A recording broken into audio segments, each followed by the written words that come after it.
അയാൾ ലോകപ്രശസ്തനായ പക്ഷിശാസ്ത്രജ്ഞൻ ഡോക്ടർ സലീം അലി ഭാരതത്തിലെ ഏറ്റവും സമ്പന്നമായ പക്ഷി സങ്കേതം എന്ന് വിളിച്ച മണ്ണ് പ്രകൃതി ഒരുക്കിയിരിക്കുന്ന വലിയൊരു സംഗീത വിരുന്നിലോട്ടാണ് ഇന്നത്തെ നമ്മുടെ യാത്ര. മരക്കൊമ്പോ അതോ പക്ഷിയോ എന്ന് തിരിച്ചറിയാൻ പ്രയാസമുള്ള കാട്ടിലെ ഏറ്റവും വലിയ വേഷപ്രച്ഛന്നൻ, കാടിൻ്റെ അഗ്നിജ്വാല പോലെ പറന്നുവരുന്ന തീക്കാക്കയും നീലക്കല്ല് പോലെ തിളങ്ങുന്ന പൊടിപ്പൊന്മാനും പശ്ചിമഘട്ടത്തിൻ്റെ സ്വന്തം വിസ്മയമായ കാട്ടൂനാലിയും നമ്മുടെ ക്യാമറയിൽ പതിഞ്ഞിട്ടുണ്ട്. ഓരോ മരച്ചില്ലയിലും ഓരോ വിസ്മയങ്ങളാണ് ഈ കാട് ഒളിപ്പിച്ചു വച്ചിരിക്കുന്നത്. ഇനിയുള്ള 30 മിനിറ്റ് നീളുന്ന ഈ ദൃശ്യവിരുന്നിൽ തട്ടേക്കാടിൻ്റെ ഏകാന്തതയിൽ ഒളിഞ്ഞിരിക്കുന്ന ആ വിസ്മയങ്ങളെ നമുക്ക് ഓരോന്നോരോന്നായി കണ്ടെത്താം. കൗതുകം നിറഞ്ഞ ആ കാഴ്ചയിലോട്ട് ഏവർക്കും സ്വാഗതം. Welcome back to our channel Roar Wild clicks.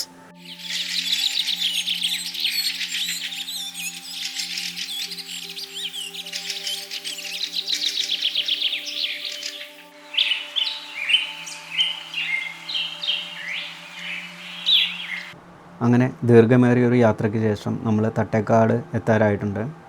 ഏകദേശം ഒരു 4 മണിക്കൂറോളം നമ്മളിപ്പോൾ ഓൾറെഡി യാത്ര ചെയ്ത് കഴിഞ്ഞു. ഇപ്പോൾ ഇവിടെ ഏകദേശം 7 മണി ആവാറായി. ഇപ്പോൾ നമ്മളൊരു വനമേഖലയിലൂടെയാണ് സഞ്ചരിച്ചുകൊണ്ടിരിക്കുന്നത്. തട്ടേക്കാട് എത്തുന്നതിൻ്റെ തൊട്ട് മുന്നേ ഒരു പുഴയെ നമുക്ക് ക്രോസ് ചെയ്യണം. അത് കഴിഞ്ഞാൽ ഉടനെ തന്നെ വലത്തെ സൈഡിൽ നമുക്ക് തട്ടേക്കാട് പക്ഷി സങ്കേതം എന്ന് പറയുന്ന ഒരു വലിയൊരു ബോർഡ് കാണാം. ഈ കാണുന്നത് തന്നെയാണ് അതിൻ്റെ പാർക്കിംഗ് ഏരിയ എന്ന് പറയുന്നത്. സോ നമ്മൾ നമ്മുടെ വണ്ടി പാർക്കിംഗ് ഏരിയയിലോട്ട് മൂവ് ചെയ്തു. വണ്ടി നിർത്തി നമ്മൾ പുറത്തിറങ്ങി നോക്കിയപ്പോൾ ആദ്യം കാണുന്ന കാഴ്ച എന്ന് പറയുന്നത് അവിടെയുള്ള ക്യാൻറ്റീൻ്റെ മുകളിലൊരു പീലിയൊക്കെ ഉള്ളൊരു മയിലിരിക്കുന്നതാണ്.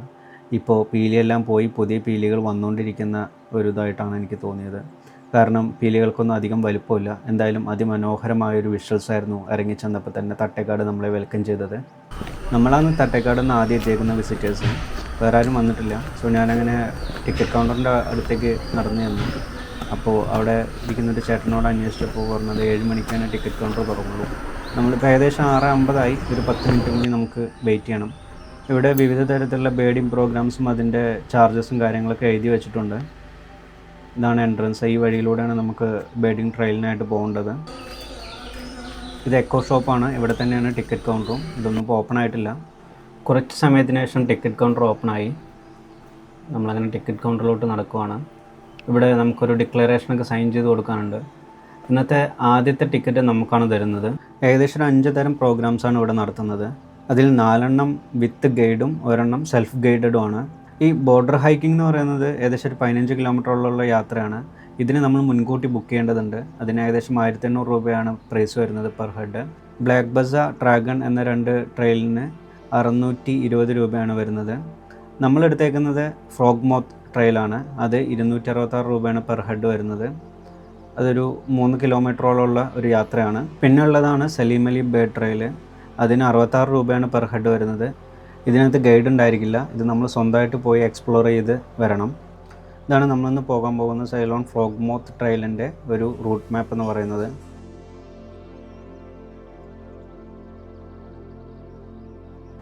അങ്ങനെ നമ്മൾ യാത്ര തുടങ്ങിയാണ്. നമ്മുടെ കൂടെ 2 ഫോട്ടോഗ്രാഫേഴ്സും ഒരു ഫാമിലിയും അടക്കം 4 പേര് കൂടിയുണ്ട്. സോ ടോട്ടൽ നമ്മൾ 6 പേരായിട്ടാണ് പോകുന്നത്. ഈവൻ നമ്മളൊരു ഗ്രൂപ്പായിട്ടാണ് പോകുന്നതെങ്കിലും ഓരോ സെക്ഷൻ ആൾക്കാർക്കും സെപ്പറേറ്റ് ഗൈഡുകളാണ്. സോ ടോട്ടൽ 3 ഗൈഡുകളുണ്ട്. സോ ഇങ്ങനെ ഉള്ളതിൻ്റെ ഒരു പ്രയോജനം എന്താണെന്ന് വെച്ചാൽ ഓരോരുത്തരും വന്നേക്കുന്നത് ഓരോ ആവശ്യങ്ങൾക്ക് വേണ്ടിയിട്ടായിരിക്കും. ചിലർ ചില സ്പെസിഫിക് സ്പീഷീസിനെ കാണാനും ഫോട്ടോ എടുക്കാനും വേണ്ടി വന്നവരായിരിക്കും. ചിലർ ജസ്റ്റ് ഒരു ജനറൽ വിസിറ്റ് പോലെ വന്നേക്കുന്നതായിരിക്കും. സോ ഈ ഗൈഡ്സിന് അത് അവരുടെ റിക്വയർമെൻ്റ് അനുസരിച്ചിട്ട് എന്താണോ കാണേണ്ടത് അത് കാണിച്ചു കൊടുക്കാൻ കഴിയും. ഞങ്ങളുടെ ഗൈഡ് എന്ന് പറയുന്നത് സത്യൻ ചേട്ടനാണ്. പുള്ളിയാണ് ഈ പോകുന്നത്. ആക്ച്വലി ഇന്ന് രാവിലെ അവിടെ വന്നിട്ട് ടിക്കറ്റ് കൗണ്ടർ എപ്പോഴാണ് ഓപ്പൺ ചെയ്യുന്നതെന്നൊക്കെ ചോദിച്ചത് ഞാൻ പുള്ളിയോട് തന്നെയായിരുന്നു. ഇവിടുന്ന് അങ്ങോട്ട് കിടക്കുന്ന ഇവിടെ ഇലക്ട്രിക് ഫെൻസിങ് ഒക്കെ ഉണ്ട്. ആനയൊക്കെ ഉള്ള കാരണം കൊണ്ട് അതിന് നമ്മളങ്ങനെ ഈ ഗേറ്റ് തുറന്ന് ഉള്ളിലോട്ട് കടന്നു. കിടക്കുമ്പോൾ തന്നെ നമുക്ക് ആദ്യം കേൾക്കാൻ പറ്റുന്നത് ഈ കാട്ടുമൈനയുടെ സൗണ്ടാണ്.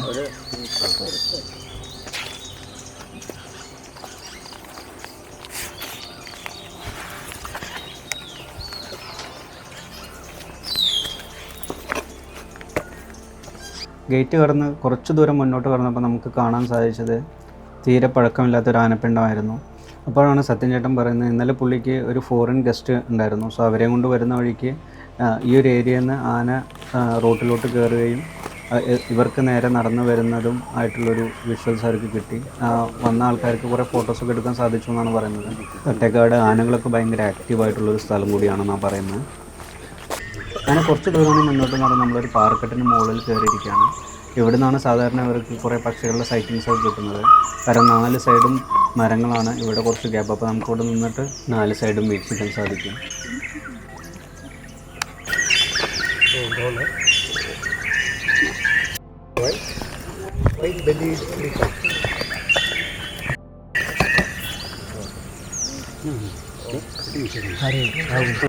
പെട്ടെന്നായിരുന്നു മരക്കൊമ്പിൽ കാട്ടിലക്കിളിയെ കണ്ടത്.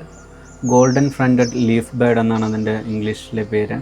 ഇവർ നല്ലൊരു മിമിക്രി ആർട്ടിസ്റ്റ് ആണെന്നാണ് പറയുന്നത്. മറ്റ് പക്ഷികളുടെയും അതേപോലെ തന്നെ ഇൻസെക്റ്റുകളുടെയൊക്കെ ശബ്ദങ്ങൾ ഇവ അനുകരിക്കാറുണ്ട്. മരങ്ങളുടെ ഇടയിൽ നിന്നൊക്കെ ഇവരെ കണ്ടുപിടിക്കുക എന്നുള്ളത് ഭയങ്കര ബുദ്ധിമുട്ടായിട്ടുള്ളൊരു കാര്യമാണ്. കാരണം ഇലകളുടെ കളറും ഇവരുടെ കളറും ഒക്കെ സെയിമാണ്. ഇവയുടെ മെയിലിനെയും ഫീമെയിലിനെയും കണ്ടുപിടിക്കുക എന്ന് പറയുന്നത് കുറച്ചും കൂടി എളുപ്പമാണ്. കാരണം ആൺപക്ഷിയുടെ കഴുത്തിൽ ഒരു കറുത്ത പാച്ച് കാണും, പെൺപക്ഷിക്ക് അതുണ്ടാവില്ല. സാധാരണയായി ഇവ മരത്തിൻ്റെ മുകളിലാണ് കാണാറ്. താഴേക്കൊക്കെ ഇറങ്ങി വരുന്നത് വളരെ റെയറായിട്ടാണ്. സാധാരണയായി തേന്, ഫ്രൂട്ട്സ്, അതുപോലെ ചെറിയ ഇൻസെക്റ്റുകളൊക്കെയാണ് ഇവ ഭക്ഷണമാക്കാറ്. സാധാരണയായിട്ട് പെയേഴ്സായിട്ടും അല്ലാന്നുണ്ടെങ്കിൽ വേറെ സ്പീഷീസിലുള്ള ജീവികളൊക്കെ ആയിട്ട് മിക്സ് ആയിട്ടാണ് ഇവർ ഭക്ഷണം തേടുന്നതും വിശ്രമിക്കുന്നതൊക്കെ. ഇവ IUCNൻ്റെ ലീസ്റ്റ് കൺസേൺ കാറ്റഗറിയിലാണ് പെട്ടേക്കുന്നത്. എന്നിരുന്നാലും ഇവ ഭയങ്കര സെൻസിറ്റീവ് ആയിട്ടുള്ള ജീവികളാണ്. സോ ഹാബിറ്റേറ്റ് ഒക്കെ ലോസ് ആവുന്ന സമയത്ത് ഇവയെ പെട്ടെന്ന് ബാധിക്കും. ഇതേ മരക്കൊമ്പിലോട്ട് അടുത്ത ആളും വന്നിരിക്കുന്നുണ്ട്. ഒരു കപ്പ് ഷേപ്പ്ഡ് ആയിട്ടുള്ള കൂടാണ് ഇവ ഉണ്ടാക്കുന്നത്. എന്നിട്ട് അതിനകത്ത് 2 or 3 എഗ്സ് ഒക്കെ ഇടും.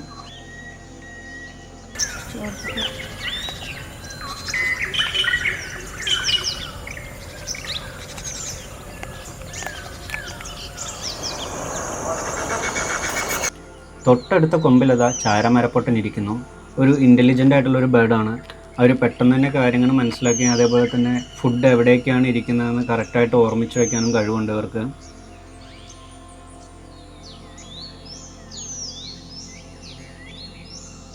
നിങ്ങൾക്ക് ആ മരത്തിലൊരു സൺബേർഡിനെ കാണാൻ കഴിയുന്നുണ്ടോ? പെട്ടെന്നായിരുന്നു ഉപ്പൻ കുയിലിൻ്റെ ശബ്ദം കേട്ടത്. Chestnut winged cuckoo is a migratory bird from Himalayas. It's nearby.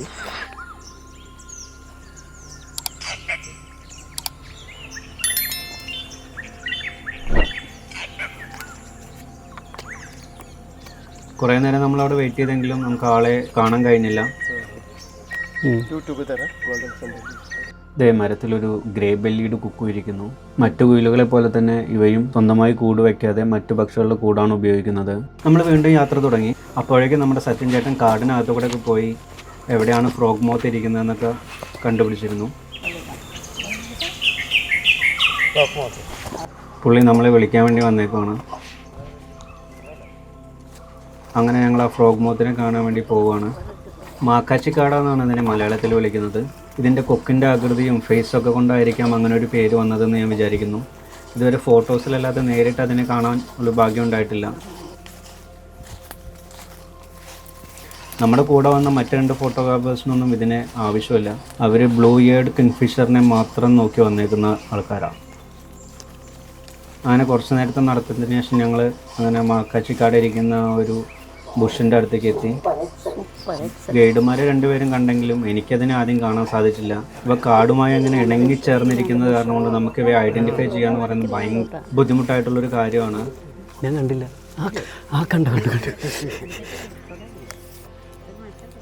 Once ഇവരെ കണ്ടു കഴിഞ്ഞാൽ നമുക്ക് ഇഷ്ടം പോലെ ഫോട്ടോസൊക്കെ എടുക്കാം. കാരണം ഇവരങ്ങനെ പറന്നു പോകുമൊന്നുമില്ല. രാത്രിയെ അപേക്ഷിച്ച് പകല് കാഴ്ചശക്തി കുറച്ച് കുറവുള്ള പക്ഷികളാണ് ഇവ. രാത്രി കാലങ്ങളിൽ ആക്റ്റീവായിട്ട് ഇര പിടിക്കുന്ന സ്വഭാവമാണ് അവർക്കുള്ളത്.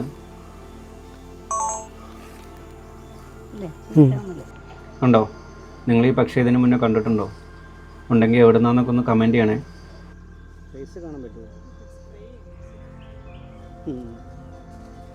വലിയ കണ്ണുകളാണ് വെട്ടി കൊടുത്തേക്കുന്നത്. രാത്രി സഞ്ചാരത്തിന് അത് വളരെ ഉപയോഗപ്രദമാകുന്നുണ്ട്.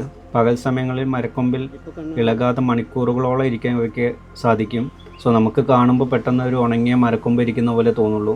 സോ ഇത് ശത്രുക്കളിൽ നിന്ന് രക്ഷ നേടാൻ ഇവയ്ക്ക് സഹായിക്കുന്നുണ്ട്. ഇന്നലെ വരേക്ക് തൊട്ടപ്പുറത്ത് ഒരു അമ്മയും കുഞ്ഞും അച്ഛനടങ്ങിയ ഒരു ഫാമിലി ഇരിക്കുന്നുണ്ടായിരുന്നു. പക്ഷേ ഇന്നലെ ഇറങ്ങിയ ആ ആനക്കൂട്ടം അവയും തട്ടിമറിച്ച് പോയെന്നാണ് ഗൈഡ് പറയുന്നത്. കണ്ടോ അതിൻ്റെ ആ വലിയ കൊക്കുകൾ?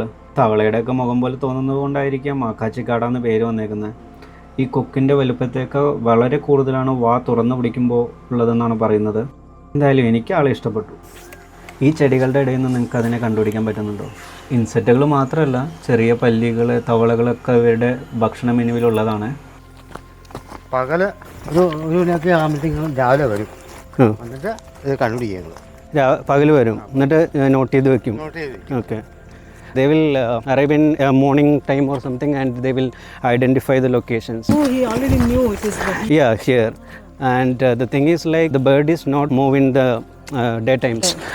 So if they identify, that will be the. ഇവർ ഹൈദരാബാദിൽ നിന്ന് വന്ന് സെഞ്ചുറിക്കകത്ത് accommodation എടുത്തേക്കുവാണ്. No, yesterday only we got like very basic introduction. They were talking about 100, 200, 300. So I thought, okay. Yeah. So you stay here? We don't. Okay. Just visiting. Happened to get accommodation in the sanctuary. That's all. Oh, okay, fine. Come to actually see the bird. Birds, yeah. മറ്റേ ആ ടീമിന് അപ്പോഴേക്കും blue heard കിങ്ഫിഷറിനെ spot ചെയ്യാൻ കഴിഞ്ഞിരുന്നു. So ആ guide Sathyan ചേട്ടനോട് പറഞ്ഞപ്പോൾ ഞങ്ങൾ അങ്ങോട്ട് പോവുകയാണ്.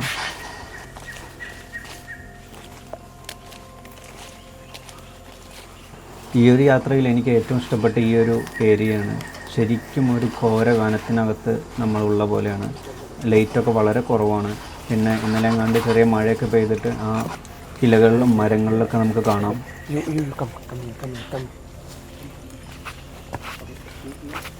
ആ മറ്റ് 2 ഫോട്ടോഗ്രാഫേഴ്സിൻ്റെ മെയിൻ ടാർഗറ്റ് എന്ന് പറയുന്നത് കിങ്ഫിഷേഴ്സാണ്. സോ അതിനു വേണ്ടിയാണ് അവർ തമിഴ്നാട്ടിൽ നിന്ന് ഇത്രയും ദൂരം ട്രാവൽ ചെയ്ത് വന്നേക്കുന്നത്. അങ്ങനെ കുറേ നേരം വെയിറ്റ് ചെയ്തപ്പോൾ ആളൊന്ന് വന്ന് കുറച്ച് നേരം നമുക്ക് ദർശനം തന്ന് അങ്ങ് പോയി.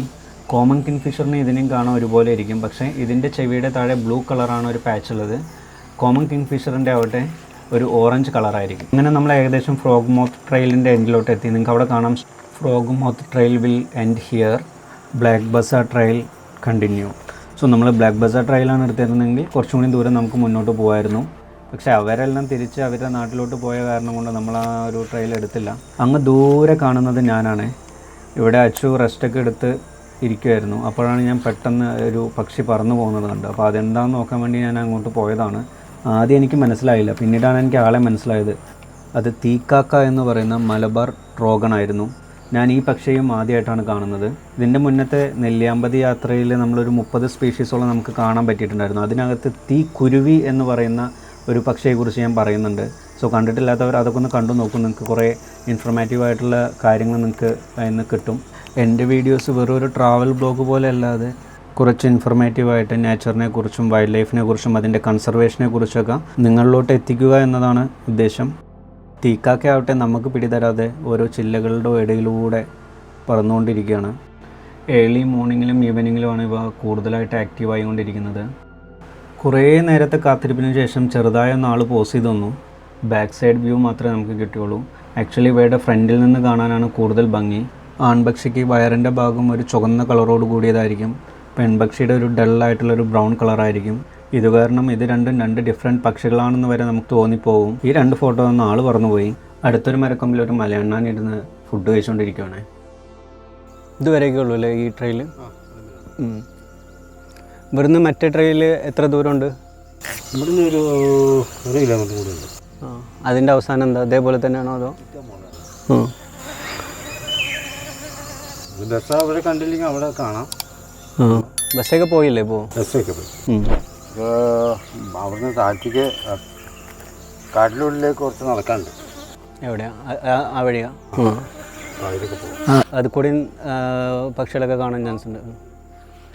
ദേ മരക്കൊമ്പിൽ ഒരു മഞ്ഞച്ചിന്നൻ ഇരിക്കുന്നു. മഞ്ഞച്ചിന്നെ കുറിച്ചൊക്കെ നമ്മൾ നെല്ലിയാമ്പതി യാത്രയിൽ ഓൾറെഡി പറഞ്ഞിട്ടുണ്ട്. അങ്ങനെ നമ്മൾ യാത്ര വീണ്ടും തിരിച്ചു. ഇനി വന്ന വഴി തിരിച്ചു പോവുകയാണ് വേണ്ടത്. തീക്കാക്കയുടെ ഫ്രണ്ടിൽ നിന്നുള്ളൊരു വ്യൂ കാണാൻ പറ്റാത്തതിൻ്റെ ഒരു വിഷമമുണ്ട്.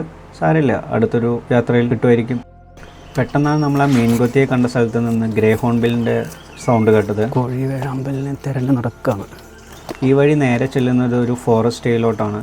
ഇവിടെ നമുക്ക് താമസിക്കാനും പ്രകൃതിയുടെ ഭംഗിയൊക്കെ ആസ്വദിക്കാനൊക്കെ ഉള്ള ഓപ്ഷൻസ് ഉണ്ട്. എന്തോന്ന് പറഞ്ഞല്ലോ. നമുക്ക് ഈ വഴികളിലൊക്കെ ആയിട്ട് കാട്ടുമൈനയുടെ ശബ്ദം കേൾക്കാം.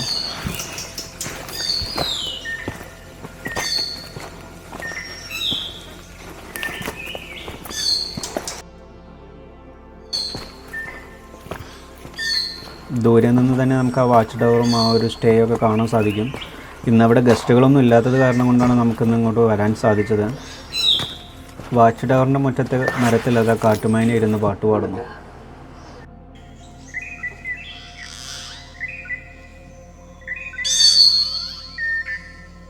നാട്ടിലുള്ള മൈനകളേക്കാൾ കറുപ്പ് കളറും ആ തലയിലുള്ള ഒരു മഞ്ഞ സ്കിന്നുമാണ് ഇവരുടെ പ്രത്യേകത. സ്റ്റേയുടെ മുന്നിൽ തന്നെ ഒരു പുഴയുടെ ഭാഗമാണ് തോന്നുന്നു, വെള്ളം കയറി കിടക്കുന്നുണ്ട്. സോ നമുക്ക് അവിടെ പോയിട്ട് കുളിക്കാനൊക്കെ പറ്റുമെന്നാണ് ഗൈഡ് പറഞ്ഞത്. വാച്ച് ടവർ അല്ലേ? ഇതിനകത്ത് എത്ര രൂപ ചാർജൊക്കെ? ഇത് ഫാമിലി 2725 രൂപ വേണ്ട. നല്ല ആംബിയൻസ് ആണല്ലോ.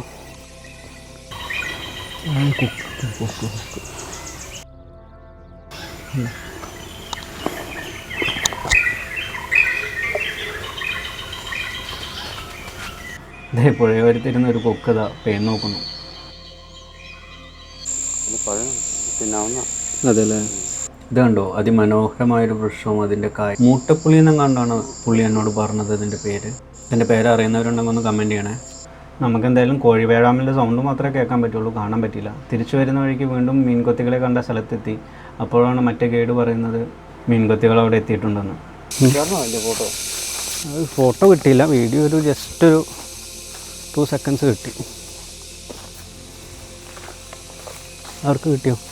എന്തായാലും നമുക്ക് ഭാഗ്യമില്ല, നമ്മളവിടെ ചെന്ന് ക്യാമറ വെച്ചപ്പോഴേക്കും അത് പോയി. ഞാൻ നേരത്തെ പറഞ്ഞ ആ ടീമിന് ഫിഷിനെ ക്യാച്ച് ചെയ്തിരിക്കുന്ന ആ ഒരു ഫോട്ടോസ് എല്ലാം കിട്ടിയിട്ടുണ്ട്. ഗൈഡ് പറയുന്നത് ഗൈഡ് വന്ന സമയത്ത് ഫിഷിനെ പിടിച്ച് കുഞ്ഞിന് കൊടുക്കുന്ന ഒരു സീനായിരുന്നു പുള്ളി കണ്ടിരുന്നതെന്നാണ് പറയുന്നത്. നമ്മൾ വീണ്ടും ആ ട്രയൽ എൻഡ് ചെയ്യുന്ന ഏരിയയിലോട്ട് വന്നപ്പോൾ ഇതേ മരക്കൊമ്പിലൊരു പ്രാവ്. അപ്പോഴേക്കും കുറേ ആൾക്കാരും ഫോട്ടോഗ്രാഫേഴ്സൊക്കെ വന്നിട്ടുണ്ട് അവിടെ. സീവീഡിൻ്റെ സൗണ്ടാണ് ഈ കേട്ടുകൊണ്ടിരിക്കുന്നത്. ആളങ്ങനെ മരക്കൊമ്പിലൂടെ അങ്ങോട്ടും ഇങ്ങോട്ടും ഉലാത്തുകയാണ്. ഇതിൻ്റെ പേര് ഗൈഡ് പറഞ്ഞു, പക്ഷെ ഞാൻ മറന്നുപോയി. ലക്ഷണങ്ങളൊക്കെ വെച്ചിട്ട് മലബാർ ഇമ്പീരിയൽ പീജിയൻ ആണെന്നാണ് എനിക്ക് തോന്നുന്നത്. ഇതിൻ്റെ പേര് കറക്റ്റായി അറിയുന്നവർ ഒന്ന് കമൻറ്റ് ചെയ്യണേ, എന്നാൽ അത് എനിക്കും ഒരു അറിവാകും. കറക്റ്റ് പേര് അറിയാത്തതുകൊണ്ട് കൂടുതൽ വിശേഷങ്ങളൊന്നും എന്തായാലും പറയുന്നില്ല.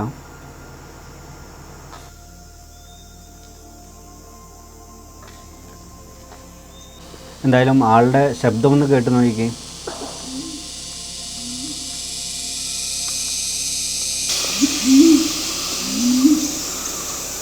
ആളുടെ ശബ്ദം ഉണ്ടാക്കുന്ന രീതി നല്ല സ്റ്റൈലായിട്ടുണ്ട്.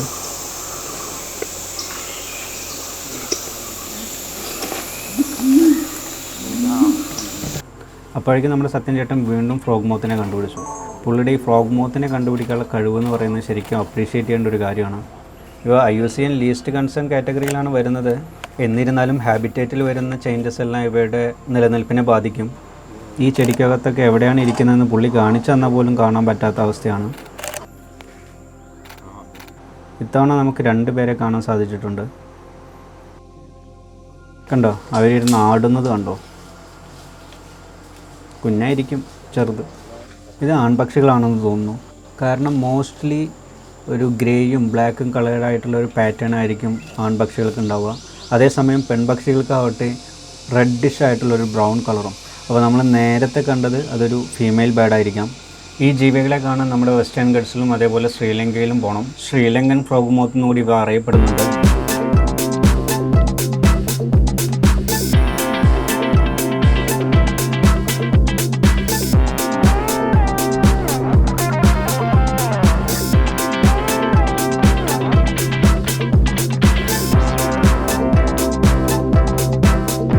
ഈ റൂട്ടിൽ ആനകൾ സ്ഥിരമാണ്. ആനപ്പിണ്ടത്തിലത് കൂണ് വരെ മുളച്ചിരിക്കുന്നു. നമ്മളിപ്പോൾ തിരിച്ച് നടന്നുകൊണ്ടിരിക്കുകയാണ്. അപ്പോഴാണ് മുത്തിപ്പിള്ളை എന്ന് പറയുന്ന ബ്രൗൺ ബ്രസ്റ്റഡ് ഫ്ലൈ കാച്ചറിനെ കാണുന്നത്. ഇയാളെക്കുറിച്ച് നമ്മുടെ നെല്ലിയാമ്പതി യാത്രയിൽ ഞാൻ കൂടുതൽ ഡീറ്റെയിൽസ് പറഞ്ഞിട്ടുണ്ട്.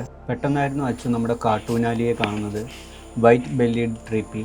ഇയാളുടെ നാട്ടിലെ സഹോദരനാണ് നമ്മുടെ ഓലേഞ്ഞാലി എന്ന് പറയുന്നത്. രൂപത്തിലെല്ലാം ഏകദേശം 2 പേരും ഒരുപോലെ ആണെങ്കിലും കളറിൽ നല്ല വ്യത്യാസമുണ്ട്. നിങ്ങൾക്ക് കാണുമ്പോൾ തന്നെ മനസ്സിലാവും. നിങ്ങൾക്കറിയോ, ഇവരും കാക്കയും എല്ലാം ഒരേ ഫാമിലിയിൽ പെട്ട ആൾക്കാരാണ്. പേര് പോലെ തന്നെ വെള്ള നിറമുള്ള വയറാണ് ഇവയുടെ ഹൈലൈറ്റ് എന്ന് പറയുന്നത്. അതിൻ്റെ കൂടെ ഓറഞ്ച് കളറുള്ള മുതുവശവും.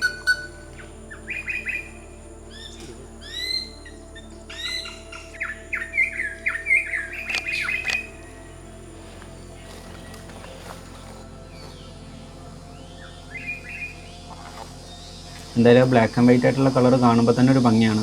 എന്തായാലും തട്ടേക്കാട് ഇഷ്ടം പോലെ ചീവീടുകളുണ്ട് കേട്ടോ. സാധാരണയായി പെയറായിട്ടോ അല്ലെങ്കിൽ കുറച്ച് ഗ്രൂപ്പായിട്ടൊക്കെയാണ് കാണാറ് ഇവർ. ഫ്രൂട്ട്സ്, ഇൻസെക്ട്സ്, ചെറിയ പല്ലികൾ, അങ്ങനത്തെ സാധനങ്ങളൊക്കെയാണ് നമ്മൾ സാധാരണ കഴിക്കുന്നത്. നമ്മുടെ ഓലനാലി പോലെയൊന്നല്ല. സാധാരണ ഈ ഗ്രൗണ്ടിലൊക്കെ വരുന്നത് വളരെ റെയറാണ്. ഇവരുടെ സൗണ്ട് എന്ന് പറയുന്നത് കേൾക്കാൻ ഒരു രസമുള്ള സൗണ്ടാണ്. കുറച്ച് കഴിഞ്ഞപ്പോൾ ഇതേ ആൾ തലയും തിരിച്ച് വായും പൊളിച്ചിരിക്കുന്നു. എന്താ സംഭവം എന്ന് മനസ്സിലായില്ല. കുറേ നേരം ഇങ്ങനെ അനങ്ങാതിരിക്കുന്നുണ്ടായിരുന്നു. അങ്ങനെ നമ്മുടെ ഫ്രോഗ് മോത്ത് ട്രയലിൻ്റെ അവസാന ഘട്ടത്തിലോട്ട് എത്തി. നമ്മളിനി അധികം ദൂരമില്ല നമ്മൾ സ്റ്റാർട്ട് ചെയ്ത പോയിന്റിലോട്ട് എത്താൻ. ഇവിടെ തന്നെ ചെറിയൊരു സൂ പോലെ സെറ്റ് ചെയ്തിട്ടുണ്ട്. പാമ്പുകൾ, മയിൽ, പക്ഷികൾ, അങ്ങനെ പലതിനെ അവർ കൂടിനകത്തിട്ട് വെച്ചിട്ടുണ്ട്. നമുക്കത് കാണാൻ വലിയൊരു താല്പര്യമില്ലാത്ത കാരണം കൊണ്ട് നമ്മളിന്ന് എന്തായാലും അത് കാണാൻ പോകുന്നില്ല. അങ്ങനെ സത്യൻ ചേട്ടനോട് യാത്രയെല്ലാം പറഞ്ഞ് ഞങ്ങൾ നേരെ ഒരു ഫ്രഷ് ലൈം കുടിക്കാൻ പോയി. ഇതേ രാവിലെ തുറക്കാത്ത എക്കോ ഷോപ്പെല്ലാം ഇപ്പോൾ ഓപ്പൺ ആയിട്ടുണ്ട്. നിങ്ങൾക്ക് ഇവിടുന്ന് വനവിഭവങ്ങളൊക്കെ വാങ്ങിക്കാം. ജ്യൂസ്, ഐസ്ക്രീം അങ്ങനെയെല്ലാം കിട്ടുന്ന ക്യാൻറ്റീൻ ഉണ്ട്. അതേപോലെ തന്നെ വാഷ്റൂം എല്ലാം ഇവിടെ തന്നെ ഉണ്ട്.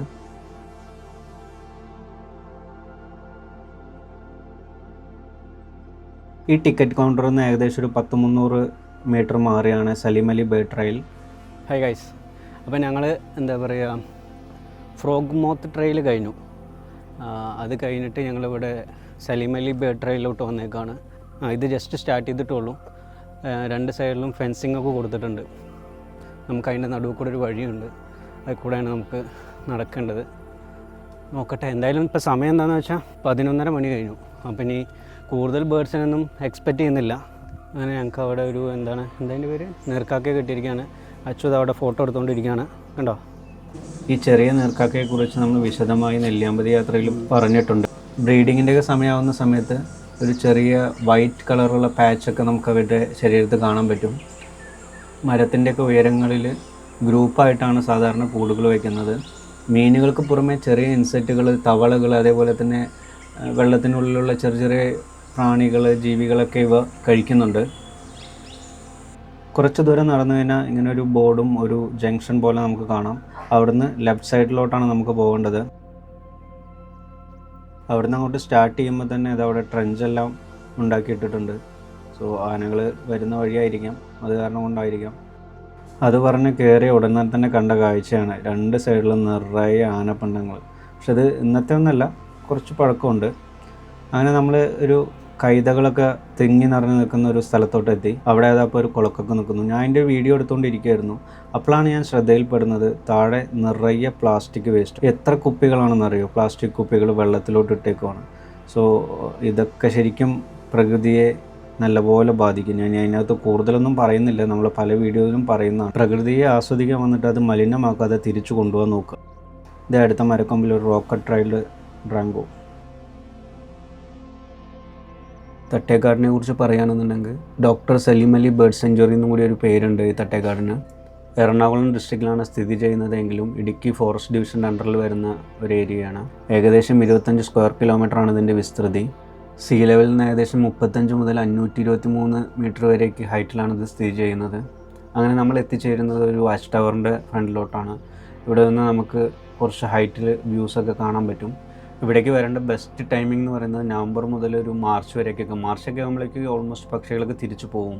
ഒരു ഫെബ്രുവരിയുടെ ഉള്ളിലൊക്കെ വരാൻ നോക്കുക. നമ്മൾ തന്നെ ഓൾറെഡി ലേറ്റായി വന്നത്. ഈ ഒരു ബയോഡൈവേഴ്സിറ്റി ഐഡൻറ്റിഫൈ ചെയ്യുന്നത് സലീം അലിയാണ്. ഒത്തിരി പക്ഷികളുടെ ഒരു ആവാസ വ്യവസ്ഥയാണെന്ന് പുള്ളി മനസ്സിലാക്കി 1983 ബേർഡ് സെഞ്ച്വറി ആയിട്ട് ഡിക്ലെയർ ചെയ്യുന്നത്. 300-ലധികം ബേർഡ് സ്പീഷീസ് ഉണ്ടെന്നാണ് പറയുന്നത്. പെരിയാറാണ് ഇതിലൂടെ ഒഴുകുന്ന നദി. പക്ഷികൾക്ക് പുറമെ ആന, പുലി, കരടി, മലയണ്ണാൻ, കുരങ്ങുകളൊക്കെ ഉണ്ട്. അതേപോലെ തന്നെ കിങ് കോബ്ര, പൈത്തൺ, ഉടുമ്പുകൾ, 100-ലധികം ചിത്രശലഭങ്ങളൊക്കെ ഉണ്ട്. ഈ ഒരു യാത്രയിൽ ഇന്ത്യൻ പാരഡൈസ് ഫ്ലൈ കാച്ചർ, ഗൗളിക്കിളി, അതേപോലെ തന്നെ മലബാർ ഗ്രേ ഹോൺബിലിനെയൊക്കെ കാണാൻ സാധിച്ചു. അതേപോലെ തന്നെ മലബാർ പെയ്ഡ് ഹോൺബിലിൻ്റെ ശബ്ദവും കേട്ടു. ശബ്ദം കേട്ടിടത്തോട്ട് ഞങ്ങൾ പോയി നോക്കിയെങ്കിലും ആളെ കാണാൻ സാധിച്ചില്ല. അപ്പോഴാണ് ഞങ്ങളൊരു ശബ്ദം കേട്ടത്. ആദ്യം അച്ചു പറഞ്ഞത് അതൊരു മ്ലാവിൻ്റെ ശബ്ദമാണെന്നൊക്കെയാണ്. പിന്നെയാണ് ഞങ്ങൾക്ക് മനസ്സിലായത് വേറൊരാളാണെന്ന്. ആളെയും ആളുടെ സൗണ്ടും ഒന്ന് കേട്ട് നോക്കിക്കേ.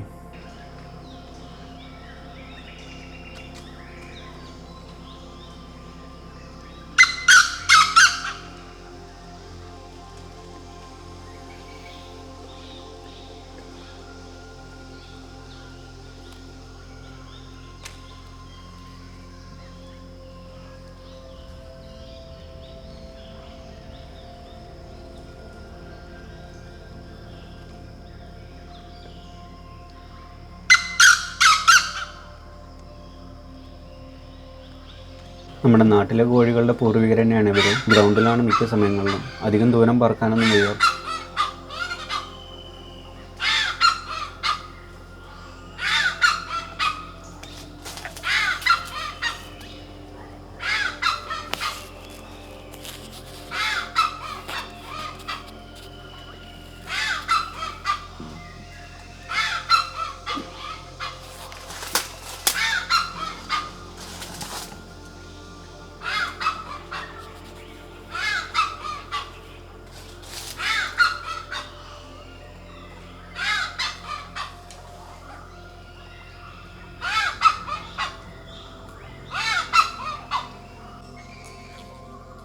കാട്ടുകോഴിയെ കണ്ട് നടക്കുമ്പോഴാണ് ഒരു ബഗ്ഗി കാർ വരുന്നത്. സോ ഇങ്ങനെ ഒരു സർവീസ് ഇവിടെ ഉണ്ട്. നമ്മൾ ടിക്കറ്റ് എടുത്ത് അവിടുന്ന് ഇങ്ങോട്ട് വരാനും ഒക്കെയാണ് ഇത് യൂസ് ചെയ്യുന്നത്. 275 രൂപയും മറ്റുമാണ് ഇതിൻ്റെ ചാർജ് തോന്നുന്നു. മിനിമം 4 പേരെങ്ങാനും വേണം. ഒരു കാര്യം പറയാൻ മറന്നുപോയി, ഈ ട്രെയിൽ എടുക്കുകയാണെന്നുണ്ടെങ്കിൽ നമുക്ക് അതിനകത്ത് ക്യാമറയ്ക്കൊന്നും അഡീഷണൽ പൈസ കൊടുക്കേണ്ട കാര്യമില്ല. അതെല്ലാം നോർമൽ ടിക്കറ്റാണ് എടുത്തേക്കുന്നത് വെച്ചാൽ അതിന് ക്യാമറയ്ക്ക് അഡീഷണൽ പൈസ കൊടുക്കണം. അതേപോലെ തന്നെ ട്രെയിലിൻ്റെ ടിക്കറ്റ് ഉണ്ടെന്നുണ്ടെങ്കിൽ നമുക്ക് ഈ സലീം അലി ബേർഡ് ട്രെയിലും നമുക്ക് കയറാം. ഓക്കെ, അങ്ങനെ നമ്മൾ നമ്മുടെ ട്രെയിലിൻ്റെ ഏറ്റവും അവസാനത്തോട്ട് എത്തിയിരിക്കുകയാണ്. തിരിച്ച് നമ്മൾ വന്ന സ്ഥലത്തോട്ട് തന്നെ എത്തി. അങ്ങനെ ഇന്നത്തെ തട്ടേക്കാട് വിശേഷങ്ങൾ ഇവിടെ അവസാനിക്കുകയാണ്. തട്ടേക്കാട് വിശേഷങ്ങൾ മാത്രമേ അവസാനിച്ചിട്ടുള്ളൂ. ഇപ്പോൾ ഏകദേശം 12 മണിയൊക്കെ ആയിട്ടുള്ളൂ. സോ ബാക്കിയുള്ള സമയം നമ്മൾ ആനക്കുളം കാണാൻ പോകാമെന്ന് വിചാരിച്ചു. ഇവിടുന്ന് ഏകദേശം 2-3 മണിക്കൂറിൻ്റെ യാത്രയുണ്ട്. സോ ആനക്കുളത്തിൻ്റെ വിശേഷങ്ങൾ അടുത്ത വീഡിയോയിൽ പറയാം. ഇതുപോലെയുള്ള വൈൽഡ് ലൈഫ് കണ്ടൻറ്റുകൾക്കായി നമ്മുടെ ചാനലൊന്ന് സബ്സ്ക്രൈബ് ചെയ്ത് സപ്പോർട്ട് ചെയ്യുക. അതുപോലെ നിങ്ങളുടെ വിലയേറിയ അഭിപ്രായങ്ങളും ഈ പറഞ്ഞതിൽ എന്തെങ്കിലും തെറ്റൊക്കെ ഉണ്ടെങ്കിൽ കമൻറ്റ് ബോക്സിൽ രേഖപ്പെടുത്തുക. അത് മറ്റുള്ളവർക്ക് ഉപയോഗപ്പെടും. നേച്ചറിനെയും വൈൽഡ് ലൈഫിനെയൊക്കെ ഇഷ്ടപ്പെടുന്ന നിങ്ങളുടെ സുഹൃത്തുക്കളിലോട്ടും നിങ്ങളുടെ ഫാമിലി മെമ്പേഴ്സിലോട്ടൊക്കെ നമ്മുടെ ചാനലൊന്ന് എത്തിക്കാൻ ശ്രമിക്കുക. Save wild life, save nature. Bye bye.